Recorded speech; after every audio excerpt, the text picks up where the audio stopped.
Mielőtt elkezdenénk, lenne egy kis kérésem hozzátok. Szeretném elérni az 1000 feliratkozót. Ez számomra egy igazán fontos mérföldkő. Kérlek, kattintsatok a feliratkozás, subscribe gombra. Ez csak egy apró kattintás nektek, de nekem hatalmas motivációt jelent a további videók készítéséhez. Nagyon köszönöm mindenkinek, a hideg állandó társ. Átszivárog a kunyhó döngölt földpadlóján, nedves, makacs hideg, ami a bokáját öleli és a csontjaiba hatol. Arra szorosabbra húzza kopott takaróját a vállán, feudális gesztus. A gyapjú vékony, az évek aggodalma és nyugtalan éjszakái simára koptatták. Nem ad igazi meleget, csak az emlékét. Kint a szél szomorú dalt üvölt a fekete erdő terület fenyői között. Ez egy hang, amit jobban ismer, mint bármi mást. A tűk suttogása, az ősi törzsek nyögése, egy világ magányos kiáltása, amely kitaszította őt. Ő egy omega, az alacsonyabbak legalacsonyabbika, egy farkas, akit arra szültek, hogy megnyugtasson, gondoskodjon, a falka puha szíve legyen. De ő egy törött, fantom fájdalom pulzál a szívén. Tompa, dobogó emlékeztető a megszakított kötelékre. Ronin, a neve keserű íz a szájában. Mint hamu és bánat. Ő volt mindene. Az alfa, akinek megígértek, a jövő, amiről ostobán megengedte magának, hogy álmodjon. Jóképű, erős, ünnepelt volt, és egy ideig őt választotta. Aztán jött a láz, egy pusztító betegség, amely végig söpört a falun, amikor ő még csak kölyök volt, elvette a lélegzetét és rekedtséget hagyott a torkában. Megsértette a hangszálait, mondták.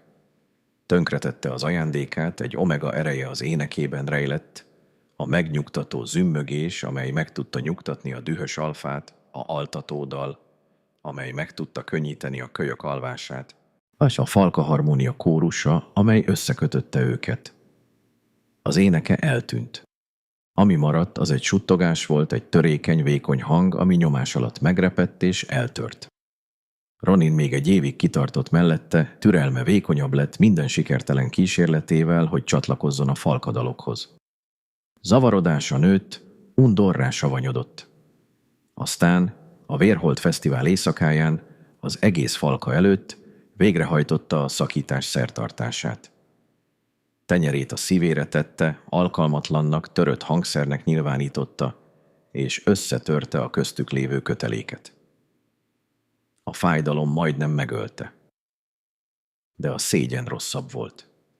A szégyen élő dolog volt, egy árnyék, ami követte őt a bölcsőjétől a patakig, ahol a ruháit mosta, a falu széléig, ahol megengedte, hogy összegyűjtse az elfelejtettek számára hagyott maradékokat.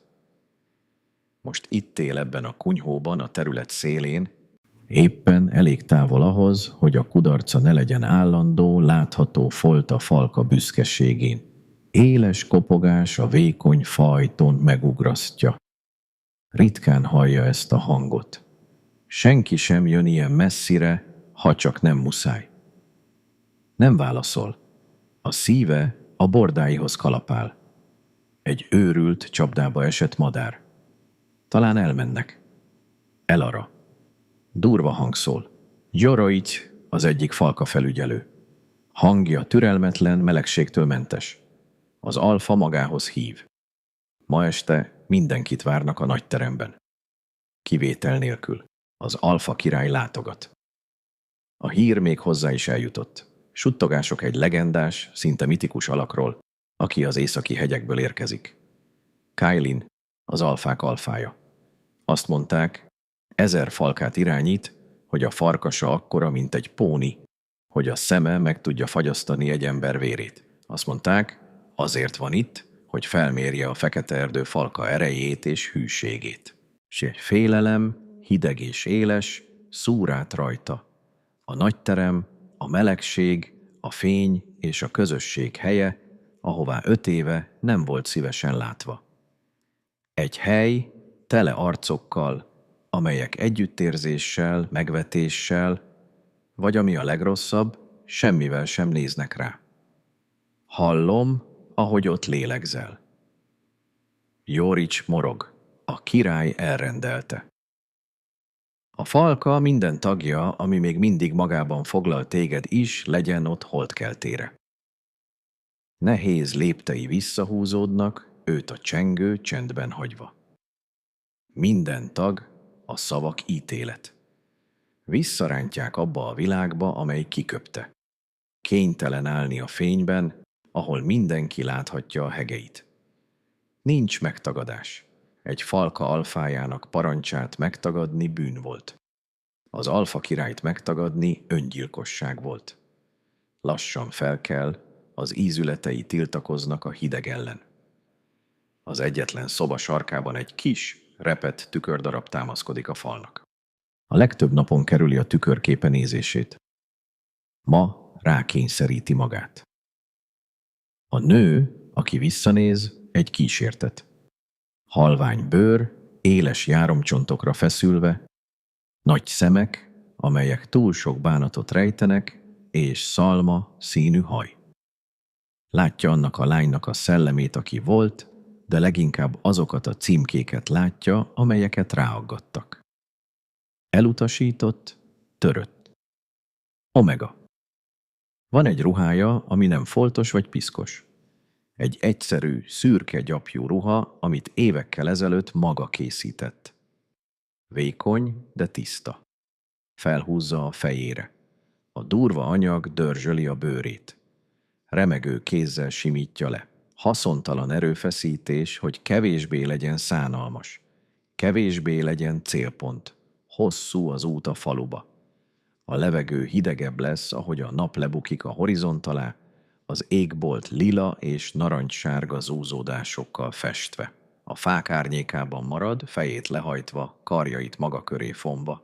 És még látja a nagy termet, mielőtt meglátná. Mély, morajló hullám zajból, nevetésből, kiabálásból, tányérok és bögrék csattanásából a tartozás szimfóniája. Elönti, kisebbnek, hidegebbnek, magányosabbnak érzi magát, mint valaha.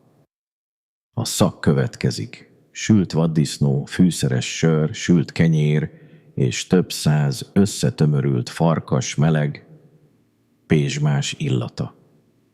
Elképesztő érzékszervi támadás, ami a gyomrát étel utáni éhséggel szorítja össze. Ez az éhség melegségre, elfogadásra, egyetlen kedves pillantásra. Vesz egy mély, remegő lélegzetet, és átcsúszik a hatalmas ajtókon. A melegség fizikai csapás. Fáklyák pattognak és ropognak a kőfalak mentén lévő vaskonzolokban, villogó aranysárga fényt vetve a káoszra. Hosszú asztalok vannak tele farkasokkal, arcuk piros a sörtől és az izgalomtól. Ünnepelnek, megmutatva falkájuk erejét és vitalitását a látogató királynak. Elara jelenléte diszharmonikus hang a dalukban. Néhány fej elfordul. Suttogás kígyózik a legközelebbi asztalon, egy mutató ujj. Érzi a szégyen ismerős melegségét, ahogy felkúszik a nyakán. Talál egy üres helyet a legsötétebb, leghidegebb sarokban, egy hatalmas kőoszlop mögött, és leül egy pad szélére. Reméli, láthatatlanná tud válni. Imádkozik, hogy elfelejtsék, hogy ott van a rejtek helyéről. Látja a magas asztalt, és látja őt. Az alfa király, Kailin, semmi sem hasonlít a falkája harsány, válveregető alfáihoz, ahol ők egy tomboló tűz. Ő a tél közepe. Faragott, magas támlájú székben ül, körülötte egy csendes tér, amit senki sem mer áttörni. Nagyobb, mint a többi ember. Vállai elég szélesek ahhoz, hogy eltakarják a mögötte lévő tűzfényét. Haját hollószárny, fekete, egy kőből faragott arcra fésülve. Teljesen mozdulatlan a lakoma örvénylő káosza közepette. Abszolút ragadozó nyugalom szigete. Szeme, még ilyen távolságból is úgy tűnik, elnyeli a fényt. Lassan, céltudatosan emel egy ezüst kehelyt az ajkára, tekintete elválasztott, hűvös intenzitással pásztázza a termet. Nem ünnepel velük. Méri őket, mérlegeli őket, és hiányosnak találja őket. Arra megborzong, és ennek semmi köze a hideghez. Erő árad belőle tapintható hullámokban, ősi tekintély, ami körülötte a levegőt vékony és éles érzéssé teszi. Félelmetes, és ő a legmagányosabb ember, akit valaha látott. Felismeri a tekintetében lévő kifejezést. Ez az üresség egyik változata, amit a saját tükörképében lát. Egy mély, lélekig ható elszigeteltség. Egy éles nevetés vág át a denen, elterelve a figyelmét a királyról. Ronin, ki a központi kandalló közelében áll, cimborái veszik körül. Udvart tart, mellkasát kidugva, a hízelkedő nevetésben fürödve. Jól öregedett. A jólét jól áll neki. Most egy csinos, élénk Béta nevű lirával párosodott, aki a karján lóg. Az ő élénk, tiszta hangja állandó tanúbizonysága annak, hogy minden nem az. Ronan szeme végig söpör a termen, egy kaján mosoly játszik az ajkán. És aztán megtalálják őt. A kaján mosolya kegyetlen grinné szélesedik. Felismerés villan fel, majd egy számított gonoszság villanása. Közelebb hajlik, és valamit suttog a barátainak. Ők elfordulnak, tekintetük az övét követi. Aztán a nevetés más. Nem örömteli. Éles és célzott. Őt célozza. Arra vére kihűl. Megpróbál még jobban behúzódni az oszlop árnyékába, de már késő. Látja őt, és Ronin soha nem volt az, aki ne ragadjon meg egy kegyetlenségre alkalmat. Felemeli a hangját, ki úgy hangolja, hogy az a zajon keresztül is eljusson. Alfa Markus hívja a falkavezért a magas asztalnál. Vendégünknek meséltünk falkánk erejéről, vadászaink ügyességéről, harcosaink vitézségéről. Alfa Markus egy nagy darab öregedő farkas, akinek fő gondja a béke fenntartása, lelkesen bólint, ahogy kell. Csak a legjobbat az Alfa királynak. De Ronin folytatja, hangja hamis őszintességgel csöpög. Elfelejtettük megosztani falkánk. Több egyedi ajándékát. Van zenénk. Egy saját dalmadarunk rejtőzik a szarufákban. Megértés hullámzik át a tömegen. Veszélyes mulatság árad a tömegen. Mindannyian tudják, kire gondol. Mindannyian tudják, mit csinál. Allah lélegzete elakad a torkában. Nem. Kérlek, ne. Kiváló ötlet. Alfa Markus. Dörög. Nem törődve vagy egyszerűen közömbös a kegyetlenséggel kétségbe esetten akarja lenyűgözni a királyt. Egy dal vendégünk tiszteletére. Ara, gyere előre. A neve a levegőben lóg, a terem elcsendesedik, több száz pár szem fordul, az árnyékokat kutatva. Megtalálják őt, egy sarokba szorított állatot a vadász csapdájában. A csend rosszabb, mint a zaj. Nehéz, fullasztó takaró a várakozás. A poént várják, hogy a törött Omega megalázza magát. Ronin kaján mosolya diadalmas. Csapdába ejtette. Minden ösztöne arra ordít, hogy fusson, meneküljön a teremből, a faluból, tűnjön el az erdőben, és soha többé ne térjen vissza, hogy gyáva legyen. Olyan könnyű lenne. De aztán emlékszik a gúnyéveire, a suttogásokra, az együttérzésre, az abszolút összetörő közönyre. Ha most elfut, ez minden, ami valaha lesz. A törött dolog, ami teljesen összetört, valami benne, egy apró, rugalmas parázs, amely megtagadta a kialvást, dacos hővel izzik. Gondol a nagyapjára. Öreg volt. A farkasa elhalványult, de a szeme kedves volt. Ő tanította meg neki a régi dalokat. Azokat, amelyeket senki sem énekelt már. Nem a csatáról és a dicsőségről szóló dalok, hanem a földről, a holdról, a világ titkos szívéről. A hangod nem kiabálásra való, kismadár. Mondta, hangja mély morajlás volt. Hallgatásra való. Néhány dal nem a füleknek való, a léleknek valók. Egy évvel a láza után halt meg. Azóta egy hangot sem énekelt. A gúnyos arcokon túl, Ronan gúnyos mosolyán túl, a magas asztalra néz, a királyra. Az arc kifejezése nem változott, tekintete még mindig távoli, unott, lenyűgözetlen. Jégből és árnyékból készült ember. Nem vár tőle semmit. Mindannyian semmit sem várnak, csak egy szánalmas kudarcot. És abban a pillanatban a félelmet egy hirtelen, éles dühroham váltja fel. Düh Ronin ellen, a falka ellen, egy olyan világ ellen, amely a hangerő alapján ítél meg egy dolgot. Nem az értékét. Nem fogja megadni nekik a kívánt előadást. Nem fogja megpróbálni elénekelni az ő erődalait és elbotlani a hangokban. Nem fogja megalázni magát a szórakoztatásukra. Rendben, dalt akarnak. Ad nekik egyet, de nem nekik. Lassan, bizonytalanul felkel. A mozdulat monumentálisnak tűnik, mintha az egész világ súlya ellen nyomulna.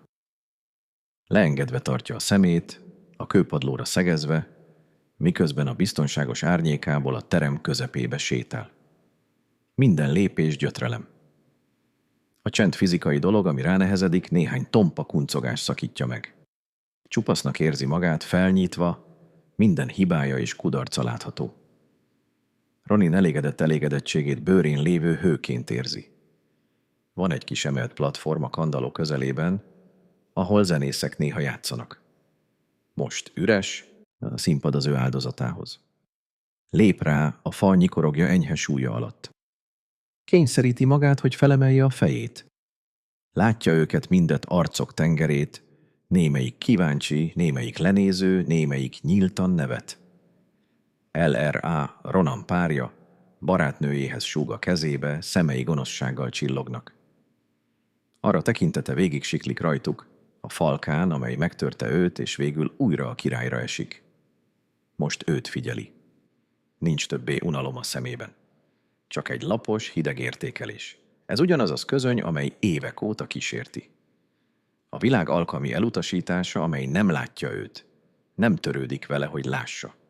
Ő minden ember megtestesítője, minden alfa, aki valaha is értéktelennek tartotta. Ez a tekintet megszilárdítja az elhatározását. Nem fog nekik énekelni.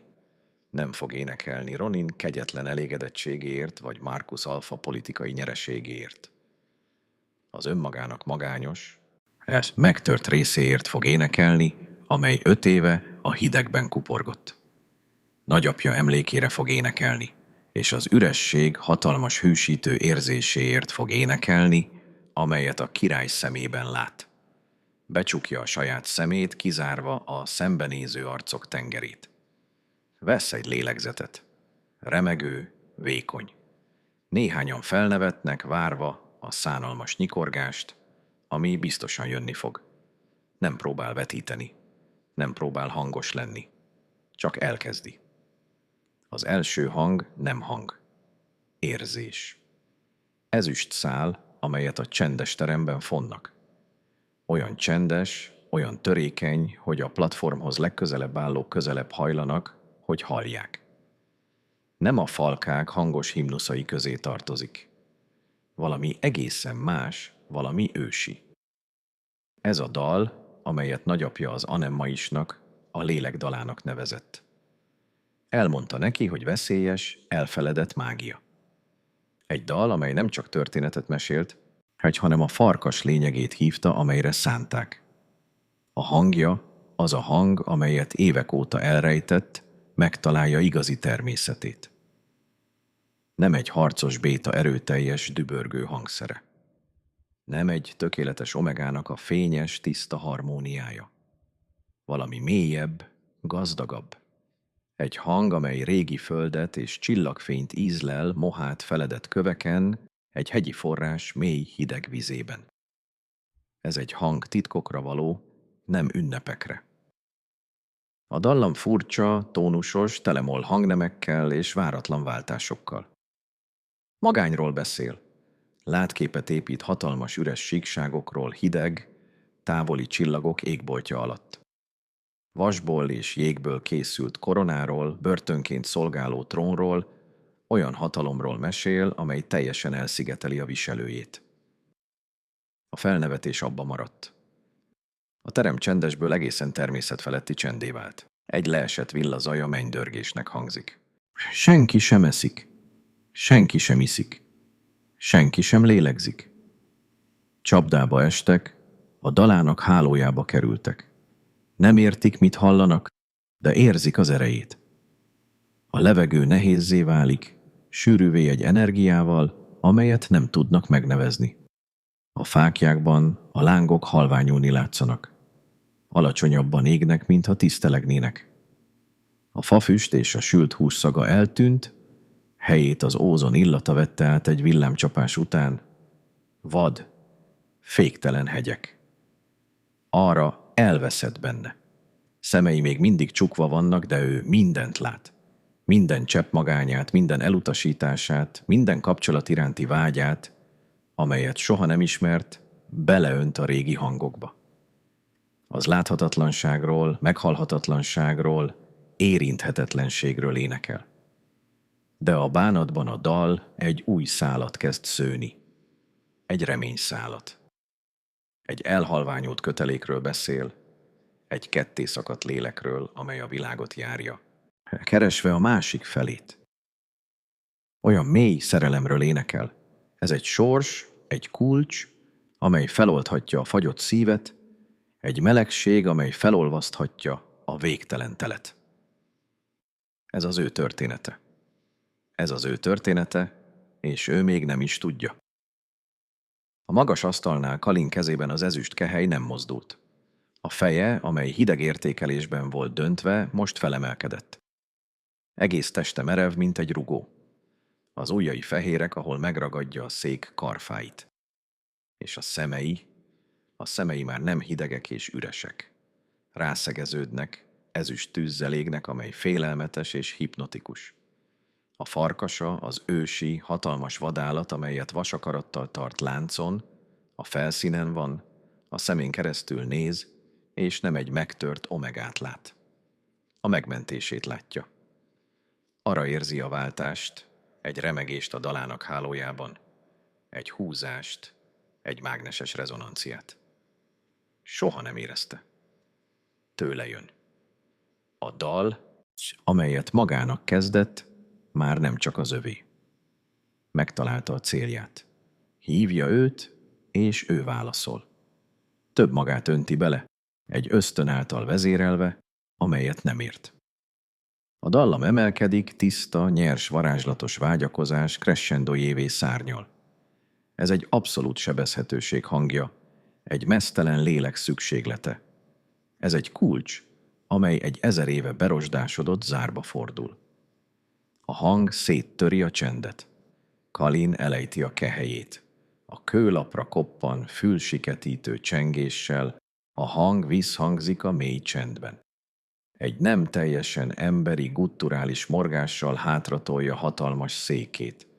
A nehéz faátható sikollyal siklik a kövön. És feláll teljes, félelmetes magasságába. Tiszta, visszafogott erő monolitja.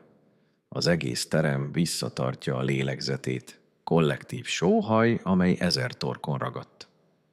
Alfák és béták, harcosok és vadászok. Most mindannyian összekuporodnak a helyükre. Saját farkasaik rettegve az övétől. A szemei, amelyek most lehetetlen folyékony ezüstfénnyel világítanak, rá vannak szegeződve. Nem lát mást. Senki más nem létezik. Nem a mellette lévő rettegő falka Alfa. Nem a lent gúnyolódó Cordier. Csak a kis sápadt nő a színpadon. A dala megremeg, az utolsó hang szellemként lebeg a levegőben. Kinyitja a szemét, a teste remeg a felszabadított mágia utóhatásától.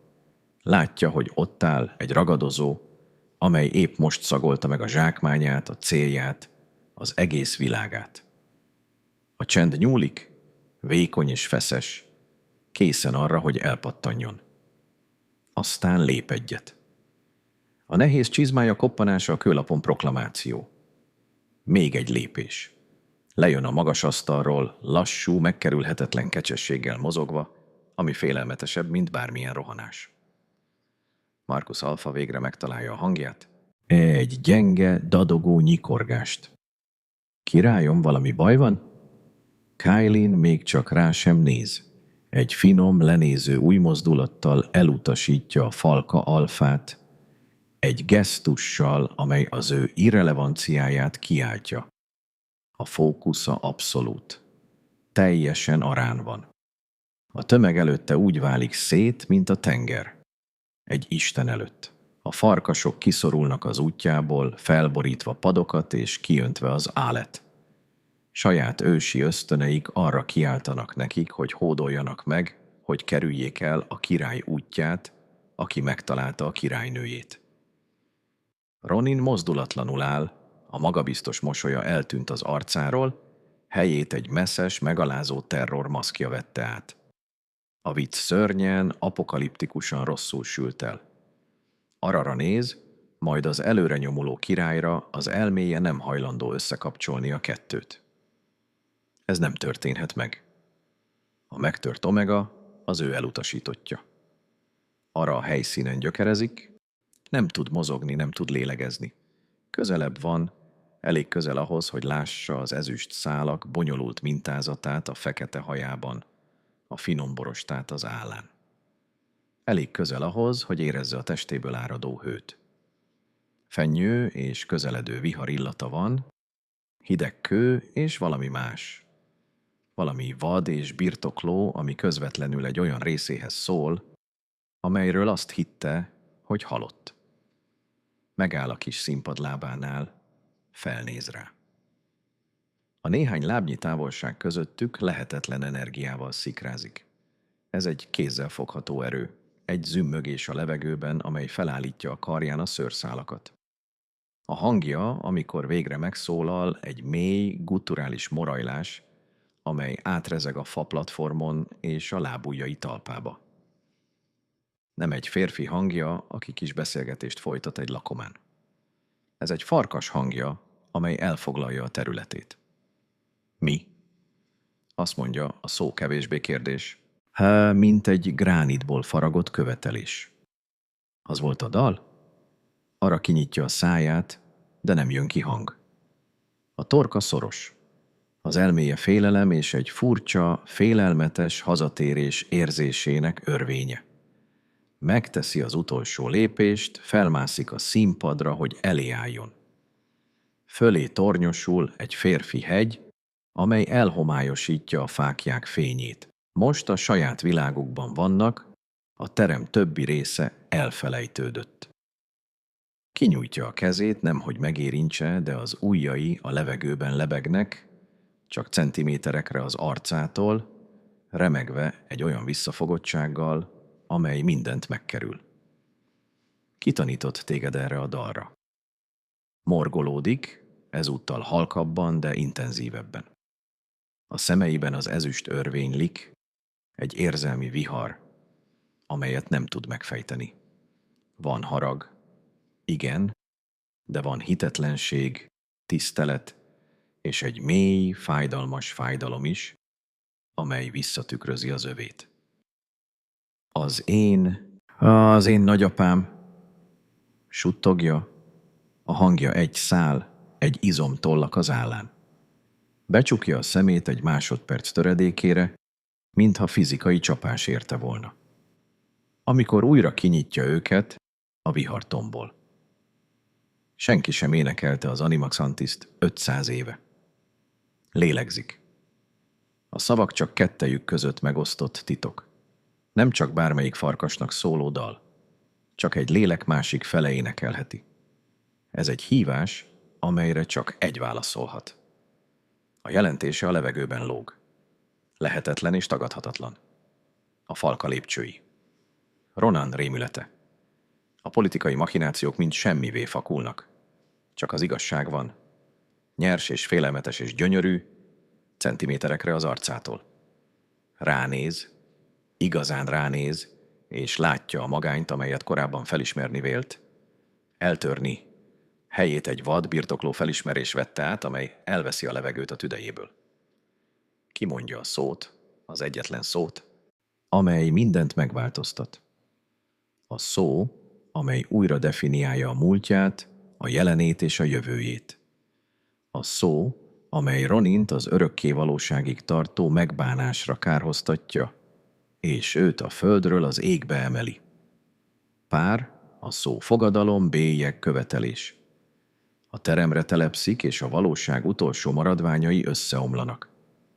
A megtört, elutasított omega és az alfa király. Ez egy tündérmese. Ez egy lehetetlenség, és ez megtörténik.